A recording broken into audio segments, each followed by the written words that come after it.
ఓం నమః శివాయ. ఓం నమో నారాయణాయ. కర్మ నివారణ నరదృష్టి నివారణ కాళభైరవాయ నమో నమః. ఓం దిగంబరాయ విద్మహే హంసవాహనాయ ధీమహి తన్నో కాళభైరవ ప్రచోదయాతు. హరి ఓం. వీక్షకులకి ప్రేక్షకులకి ప్రియ కాళభైరవ భగవద్బంధులకి స్వాగతం పలుకుతూ మమ్మల్ని ఎంతగానో ఆదరిస్తూ ఉండబడినటువంటి ప్రియ సోదర సోదరీమణులకు, జ్యోతిష్ అభిమానులకు, సనాతన ధర్మ సంరక్షకులకు అందరికీ కూడా అడ్వాన్స్గా మహాశివరాత్రి పండుగ శుభాకాంక్షలు. ఐశ్వర్యాన్ని ఆనందాన్ని ఇచ్చేటువంటి ఆ లయకారకుడైనటువంటి మహాదేవుడి యొక్క కృప కటాక్ష వీక్షణలు అందరిపైన ఉండాలని కోరుకుంటూ అందరికీ నిండు నూరేళ్ల ఆయురారోగ్యాన్ని ప్రసాదించాలని మనం కూడా మనసారా కోరుకుందాం. 16/2/2026 నుండి 28/2/2026 వరకు పుట్టినటువంటి వారందరూ కూడా ముందస్తుగా జన్మదిన శుభాకాంక్షలు. గతంలో వివాహం చేసుకున్న వారికి వివాహ వార్షికోత్సవ శుభాకాంక్షలు. ద్వాదశ రాశుల్లో గ్రహ గమనాల్ని వీక్షింపచేద్దాం. మిథున రాశిలో దేవగురు బృహస్పతి సంచార స్థితి, సింహరాశిలో కేతు సంచార స్థితి, మకర రాశిలో కుజ సంచార స్థితి, కుంభరాశిలో చతుర్గ్రహ సంచార స్థితి, రవి బుధ శుక్ర రాహు సంచార స్థితి, మీనరాశిలో శని భగవానుడి సంచార స్థితితో ద్వాదశ రాశుల్లో గ్రహ గమనాలు ఈ విధంగా ఉన్నాయి. సింహరాశి వారికి ఎన్నడూ లేనటువంటి విధంగా 7వ స్థానంలో చతుర్గ్రహ సంచార స్థితితో ప్రారంభమై అష్టమి తిథి ఎందుకు పంచమగ్రహ సంచార స్థితితో ఉన్నప్పుడు, ఒకవైపు అష్టమ శని సంచార స్థితి ఉన్నప్పుడు గ్రహ సంచార స్థితి అనుకూలంగా లేదు కనుక ఈ అమావాస్య మంగళవారం ధనిష్ట నక్షత్ర సందర్భంగా ఎలాంటి విధి విధానం పాటించడం వలన గ్రహదోషాన్ని తొలగించుకొని గ్రహ ఐశ్వర్యాన్ని పొందగలరు ఈ వీడియోలో సవివరంగా సంపూర్ణంగా తెలుసుకుందాం. విశేషంగా సింహరాశిలో ఏ నక్షత్రాలు వస్తాయనగా మఖా నక్షత్రంలోని 4 పాదాలు, పుబ్బా నక్షత్రంలోని 4 పాదాలు, ఉత్తరా నక్షత్రంలో 1 పాదం కలిపితే సింహరాశి. రాశాధిపతి రవి భగవానుడు. రాశిలోనే కేతు సంచార స్థితి, 6వ స్థానంలో కుజుడు ఉన్నాడు కనుక గృహాలు, వాహనాలు, షేర్లు, క్రయ విక్రయాలు వీరికి ఆనందకరంగా కనపడుతూ ఉంటాయి. కాకపోతే సప్తమంలో గ్రహ సంచార స్థితి అనుకూలంగా లేదు. రాశాధిపతి కూడా సప్తమంలోనే ఉన్నాడు. అక్కడ మనకారకుడు అక్కడే ఉన్నాడు, కళత్రకారకుడు శుక్రుడు అక్కడే ఉంటున్నాడు, అలాగే బుద్ధికారకుడు కూడా అక్కడే ఉంటున్నాడు, వాస్తు నరదృష్టి కారకుడు కూడా అక్కడే ఉంటున్నాడు. కనుక వీలైనంత వరకు దూరావాయు జల ప్రయాణాలు 17వ తారీఖున 24వ తారీఖున పెట్టుకోకపోవడం ఉత్తమోత్తంగా భావించగలగాలి.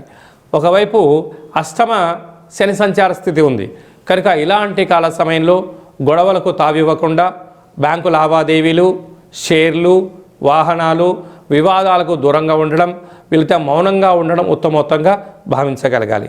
కనుక కూష్మాండ దీపంలో నువ్వుల నూనెను, కొబ్బరి నూనెను, ఆవు నూనెను వేసి దీపాన్ని వెలిగించడం వలన సకల దోషం తొలగి ఐశ్వర్యం కలిగి ఆనందంతో ఆయురారోగ్యాలుగా ఉంటారు. లేకపోతే అనేక రకాలుగా ఇబ్బందికి గురవుతూ ఉండే పరిస్థితి ఉంటుంది.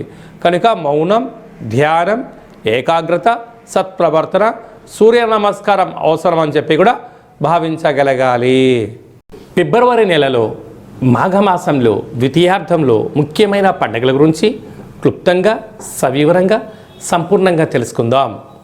మనకు 15వ తారీఖు మహాశివరాత్రి పండుగ అవుతుంది కనుక 17వ తారీఖున మంగళవారము ధనిష్ట నక్షత్ర సందర్భంగా ఇంట్లో కాళభైరవ దీపాన్ని వెలిగించడం వలన వాస్తు నరదృష్టి శత్రు ప్రభావాలు తొలగిపోతాయి.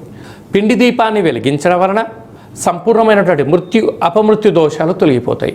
కొబ్బరి నూనెతో కలిపినటువంటి పిండి దీపాన్ని పెట్టడం వల్ల ఐశ్వర్యం ఆనందం కలుగుతుంది.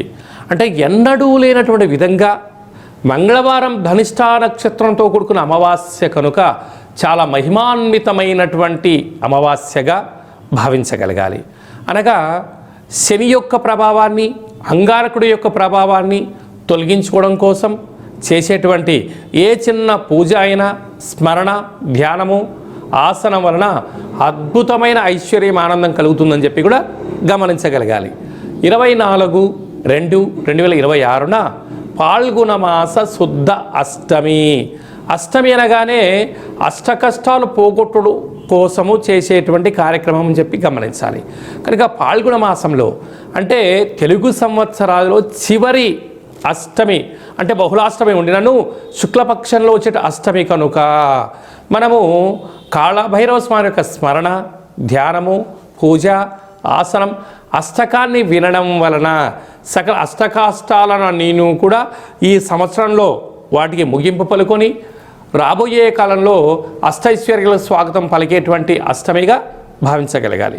మీకు అవకాశం ఉంటే ఇంట్లో చేసుకోండి, లేకపోతే ఈ కింది నెంబరు మీరు సంప్రదించినట్లయితే, మీ గోత్రనామంలో మీరు పంపించినట్లయితే మీ యొక్క పేరు పైన కుష్మాండ దీపాన్ని వెలిగించి కాళభైరవ హోమం చేయించి వీడియో కాల్ ద్వారా చూపించి సంపూర్ణమైనటువంటి స్వామివారి యొక్క ఆశీస్సుల కోసము ఆ రుద్రాక్షరం మీకు ప్రసాదంగా కూడా పంపించడం జరుగుతుందని చెప్పి కూడా గమనించగలగాలి. అలాగనే మీ వ్యక్తిగత జాతకం తెలుసుకోవాలనుకుంటున్నారా? మీ పుట్టినటువంటి తేదీ, నెల, సంవత్సరం, మీరు పుట్టినటువంటి సమయము, మీ పేరు రాసి ఈ కింది నెంబర్కు వాట్సాప్ పంపించగలిగినట్లయితే 100 సంవత్సరాల జాతకాన్ని రాసి పంపించి మీరు పుట్టినప్పుడు గ్రహ గమనాలు ఎలా ఉన్నాయి, ప్రస్తుతం ఎలా ఉంటున్నాయి, రాబోయే కాలంలో ఎలా ఉంటున్నాయో సవివరంగా సంపూర్ణంగా తెలియజేయడం జరుగుతుందని చెప్పి గమనించాలి. అలాగనే చాలామందికి పుట్టినటువంటి కాల సమయంలో డేట్ ఆఫ్ బర్త్లో లేనటువంటి కారణం వలన మీ పేరు యొక్క మొదటి అక్షరాన్ని అనుసరిస్తూ రాశిని తెలియచేస్తూ రాశి యొక్క గ్రహ గమనాలను తెలియచేస్తూ భూత భవిష్యత్ వర్తమానాన్ని రమణ శాస్త్రం ద్వారా అనగా గవళ ద్వారా కాళభైరవ ఉపాసన చేత తెలియజేయడం జరుగుతుంది. కనుక ఈ కింది నెంబర్ సంప్రదించి అపాయింట్మెంట్ తీసుకొని సంప్రదించగలరు. అలాగనే మాఘమాసంలో మహాదేవుడి యొక్క ఆశీస్సులు, పాల్గొన మాసంలో సకల దేవతల యొక్క ఆశీస్సులు ఉండాలి అన్నట్లయితే ఈ యొక్క పాత్ర కంచు పాత్ర, కాళభైరవ స్వామివారి యొక్క పూజ చేసినటువంటి పాత్ర ఒక్కసారి ఇలా శబ్దం చేస్తే ఓంకార శబ్దం రావడం జరుగుతుంది, గమనించండి.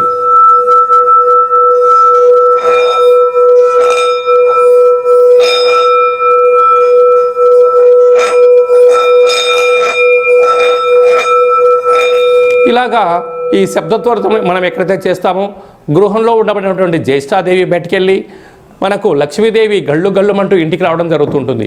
ఈ అక్షయ పాత్ర కాళభైరవ పూజ చేయించడం జరుగుతుంది. కనుక అందరి ఇంట కాళభైరవ స్వామి స్మరణ, కాళభైరవ స్వామి అక్షయ పాత్రను ఉంచుకుందాం, అష్ట కష్టాలకు స్వస్తి పలుకుతాం, అష్ట ఐశ్వర్య స్వాగతం పలుకుతాం అనేటువంటిది చిన్న విన్నపం. అందరికీ శుభాన్ని, జయాన్ని, ఐశ్వర్యాన్ని, ఆనందాన్ని ప్రసాదించాలని మనసారా కోరుకుంటూ ఆశీర్వచనం. శతమానం భవతి శతాయు పురుష సతేంద్రియ ఆయుష్యేవేంద్రియే ప్రతిష్టతే ధనం ధాన్యం బహుపుత్రలాభం శత సంవత్సరం దీర్ఘమాయు. సర్వే జనా సుఖినో భవంతు, లోకా సమస్తా సుఖినో భవంతు. సర్వం పరమేశ్వరార్పణమస్తు. హరి ఓం. ఈ వీడియో మీకు నచ్చినట్లయితే లైక్ చేయండి, షేర్ చేయండి. ఆధ్యాత్మికమైన భక్తి సమాచారాన్ని అందరికన్నా ముందుగా మీరు తెలుసుకోవాలి అనుకుంటున్నట్టయితే గంట సింబల్ ప్రెస్ చేయండి, ఆల్ అనే బటన్ కూడా తెలియచేయండి. ఈ భక్తి సమాచారాన్ని, భగవంతుడి యొక్క ఆధ్యాత్మిక కార్యక్రమాన్ని భగవద్బంధులకు, మిత్రులకు చేరవేయండి.